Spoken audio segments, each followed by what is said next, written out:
کروں تیرے نام پہ جاں فدا، نہ بس ایک جاں دو جہاں فدا، دو جہاں سے بھی نہیں جی بھرا،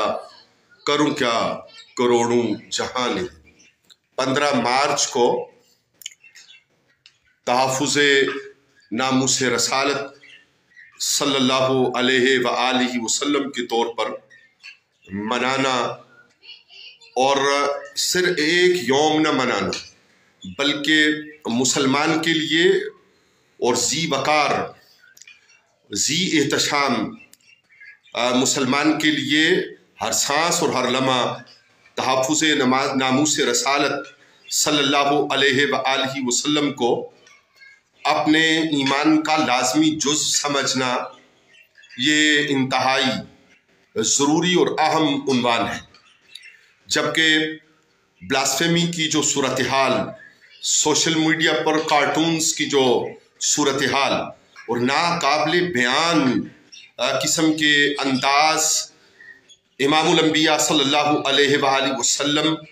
ازواج مطہرات علیہم السلام، بنات طاہرات طیبات علیہم السلام، صحابیات، صحابہ کرام، خلفائے راشدین علیہم الرضوان علیہم السلام کے لیے اپنانا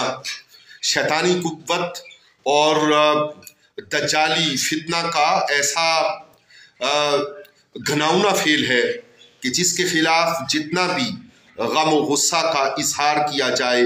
وہ کم ہے۔ OIC کو پکارنا، اقوام عالم کو پکارنا، امام کعبہ کو کہنا، مسجد نبوی کے امام اور خادمین الحرمین الشریفین سے کہنا، اور بلاد اسلامیہ اسلامی مملکتوں کے حکمرانوں سے کہنا، اور پھر خود سے کہنا، اور اپنی معاشرت سے کہنا،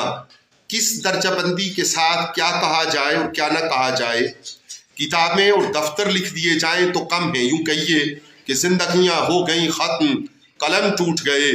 پر تیرے اوصاف کا ایک باب بھی پورا نہ ہوا۔ مختصر کہنا صرف یہ ہے کہ کل 15 مارچ کو سننے والے، سمجھنے والے، کلمہ طیبہ پڑھنے والے اور ایمان رکھنے والے جہاں جس سطح پر جس پرچم کو دیکھیں کہ وہ تحفظ ناموس رسالت مآب صلی اللہ علیہ وآلہ وسلم کو بلند ہوا ہے، اور وہ حسینی پرچم ہے، اور وہ یزیدی قوت اور یزیدی فکر کے خلاف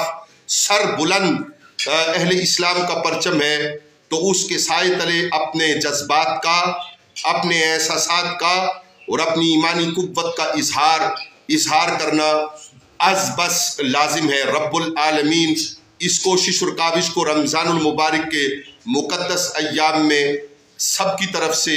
قبول و منظور فرمائے، حاکم ہو یا محکوم، جماعت ہو یا فرد۔ اللہ تعالیٰ سب کو تحفظ ناموس رسالت صلی اللہ علیہ وآلہ وسلم کے مطابق عمل کی ہمت، توفیق اور طاقت عطا فرمائے۔ والسلام علیکم ورحمۃ اللہ وبرکاتہ۔